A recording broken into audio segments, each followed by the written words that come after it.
नमस्कार, news nation digital के हमारे इस खास एपिसोड खबरें दुनिया की में आपका स्वागत है। मैं हूं सुमित कुमार दुबे। करीब 4 साल से चल रहे रूस यूक्रेन युद्ध में अमेरिका और उसके साथी देशों ने वो हर कोशिश की जो रूस को बैकफुट पर धकेल सकती थी। रूस की इकोनॉमी को तोड़ने के लिए उस पर कड़ी कड़ी पाबंदियां लगाई गई, यूक्रेन की काफ़ी मदद की गई, यूक्रेन की फौज को ट्रेनिंग दी गई, घातक हथियारों से लैस किया गया।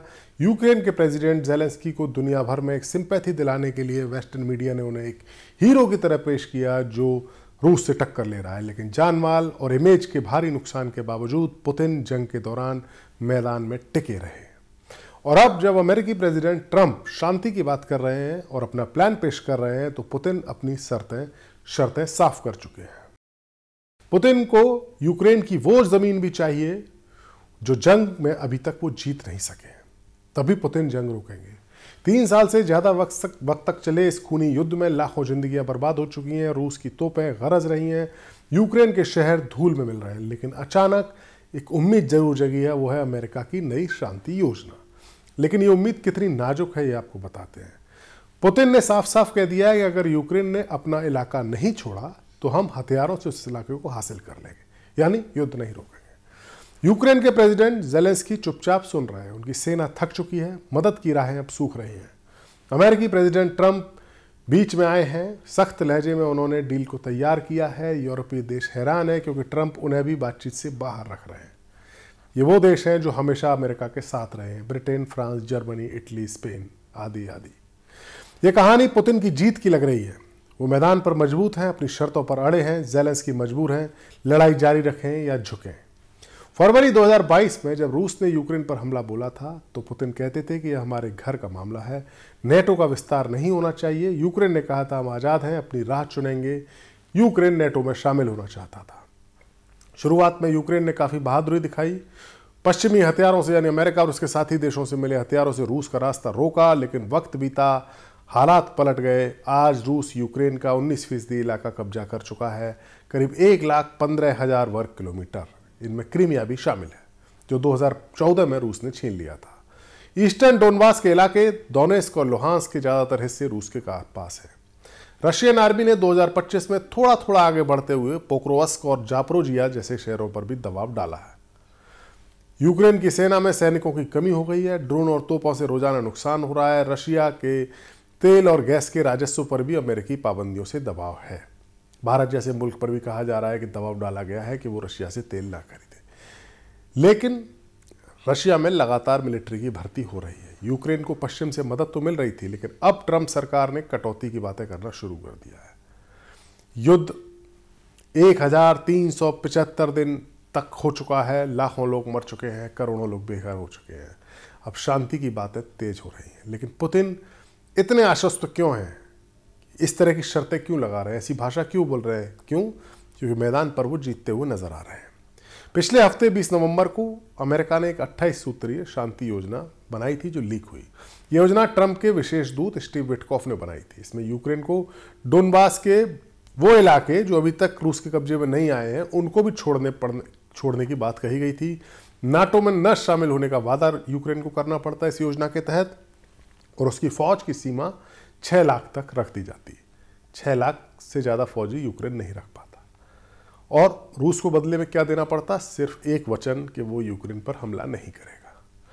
यूक्रेन और यूरोप दोनों ने शोर मचाना शुरू कर दिया कि ये योजना तो रूस के हक में है। योजना में युद्ध अपराधों पर माफ़ी की बात भी कही गई जो यूक्रेन को नागवार लगी।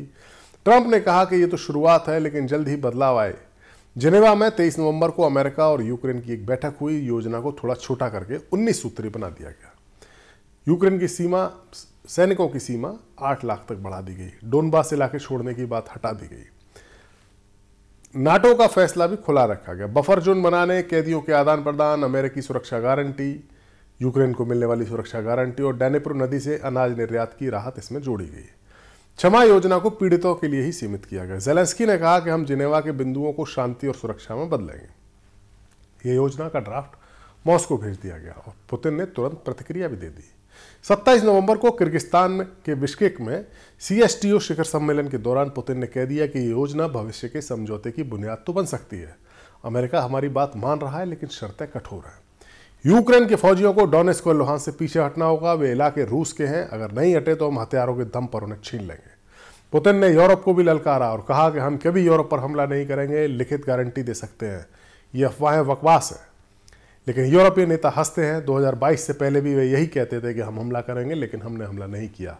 पुतिन ने ज़ेलेंस्की की हैसियत को, बतौर यूक्रेन के राष्ट्रपति उनकी हैसियत को चुनौती देते हुए उसे गैरकानूनी कहा और कहा कि मार्शल लॉ से चुनाव नहीं हुए हैं। मई 2024 में ज़ेलेंस्की का कार्यकाल खत्म हो गया था। उनके साथ डील करना बेकार है क्योंकि उनके पास अब मैंडेट है ही नहीं। रूस यूक्रेन के 4 इलाके डोनेट्स्क, लुहांस्क, खेरसन और जापोरिजिया पर पूरा कब्जा चाहता है। क्रीमिया को, जिसे पहले ही कब्जा चुका है, उसके लिए मान्यता चाहता है। अंतर्राष्ट्रीय स्तर पर यह मान लिया जाए कि क्रीमिया रूस का हिस्सा है। पुतिन के सहायक किरिल दिमित्रेव ने एक कॉल उनकी जो लीक हुई उसमें कहा था कि हम इसे अपनी शर्तों पर ही बनाएंगे। पुतिन इस बात को लेकर आश्वस्त है क्योंकि रूस मैदान पर आगे है, जंग के मैदान पर। उसके ड्रोन यूक्रेन के तेल संयंत्रों पर हमला कर रहे हैं। यूक्रेन में सेना की भर्ती होने में दिक्कत हो रही है। हालांकि रूस का तेल का राजस्व भी एक कम हुआ है, लेकिन रूस टिका हुआ है। पुतिन की यह जिद बताती है कि वो हार मानने के लिए तैयार नहीं है। वो जानते हैं कि वक्त पुतिन के पक्ष में है। अगर ज़ेलेंस्की की ओर देखें तो वो काफ़ी मजबूर नजर आ रहे हैं। वो कहते हैं कि हम इलाका नहीं छोड़ेंगे, शांति हो लेकिन सम्मान के साथ हो। उनके चीफ ऑफ स्टाफ आंद्रे यमार्क ने अटलांटिक को दिए एक बयान में बताया कि जब तक ज़ेलेंस्की राष्ट्रपति हैं वो कोई इलाका नहीं देंगे। लेकिन सच्चाई कड़वी है। यूक्रेन की सेना में अब ट्रेंड सैनिकों की कमी है। पूर्वी मोर्चे पर रूस की तोपों के सामने रोजाना सैकड़ों लोग या तो मर रहे हैं या घायल हो रहे हैं। पोक्रोवस्क जैसे शहर की रक्षा मुश्किल हो गई है। मार्शल लॉ से चुनाव नहीं हो सके हैं। संसद ने फरवरी 2025 में ज़ेलेंस्की को वैध बताया था, लेकिन पुतिन उनके राष्ट्रपति होने को वैध नहीं मानते। दूसरी बड़ी समस्या पश्चिमी देशों से आने वाली मदद की है, खासतौर से अमेरिका से, क्योंकि अमेरिका से हथियार आते हैं, इंटेलिजेंस की इंफॉर्मेशन आती है। ट्रंप कहते हैं कि युद्ध खत्म करो वरना हम इसमें कटौती कर देंगे। यूरोप से फंडिंग अनिश्चित है। ज़ेलेंस्की वॉशिंगटन में जाकर ट्रंप से बात करने को तो तैयार हैं, लेकिन उन्हें डर है कि अगर डोनबास का इलाका उन्होंने छोड़ा तो फिर कीव पर भी हमला हो सकता है। नोबेल विजेता अलेक्जेंड्रा मुटकिश कहती हैं कि शांति चाहिए लेकिन युद्ध विराम नहीं, जो रूस को फिर से ताकत दे दे। ज़ेलेंस्की की दुविधा यह है कि लड़ाई जारी रखें तो सेना टूटेगी, झुके तो देश का सम्मान जाएगा। पुतिन की जीत से पुतिन मजबूत हो रहे हैं। डील में सुरक्षा गारंटी जोड़ने की कोशिश ज़ेलेंस्की करवा रहे हैं, लेकिन रूस मानने को तैयार नहीं है। सुरक्षा गारंटी ये कि अगर ये डील होने के बाद फिर से रूस हमला करता है तो अमेरिका उसकी सुरक्षा के लिए अपने फौजी भेजे। अगर मैदान की हकीकत देखें, अगर जंग के मैदान की हकीकत देखें तो रूस ने 2022 के बाद सबसे तेजी से अपना इलाका बढ़ाया है। यूक्रेन के ड्रोन हालांकि रूस के तेल संयंत्रों पर हमले तो कर रहे हैं, लेकिन रूस के हमले ज़्यादा घातक हैं। यूक्रेन की सबसे बड़ी दिक्कत है उसके फौजियों को भर्ती करने में आ रही। रूस के क्षेत्रीय अधिकारी प्रोत्साहन कम कर रहे हैं, लेकिन रूस की सेना आगे बढ़ रही है। अगर डील नहीं हुई तो पूर्वी यूक्रेन में लड़ाई तेज हो सकती है। पुतिन कहते हैं कि हम आगे हैं और ज़ेलेंस्की की सेना वाकई में पीछे हट रही है। आखिर में अगर ये कहा जा सकता है कि पुतिन की जीत सामने दिखाई दे रही है। जिस तरीके की डील डोनाल्ड ट्रंप ऑफर कर रहे हैं वो पुतिन की जीत की ओर इशारा कर रही है। यूक्रेन का 19 से 20% इलाका रशिया जीत चुका है। ये योजना ट्रंप ने पेश की है, ये उनकी पुतिन के इरादों के करीब है। ज़ेलेंस्की मजबूर हैं, फौज टूट रही है और मदद कम हो रही है। ट्रंप दबाव डाल रहे हैं। यूरोप विरोध तो कर रहा है, लेकिन चुपके चुपके दबी आवाज में। अगले हफ्ते मॉस्को कीव में मीटिंग्स होंगी जिनमें फैसला होगा। अगर पुतिन नहीं झुके तो युद्ध लंबा चलेगा, लेकिन दिखाई जो दे रहा है वो यही दे रहा है कि अगर शांति आई तो वो पुतिन की शर्तों पर ही आएगी। हमारा वीडियो आपको कैसा लगा कमेंट सेक्शन में जाइए और अपनी राय हमें जरूर दीजिए। नमस्कार।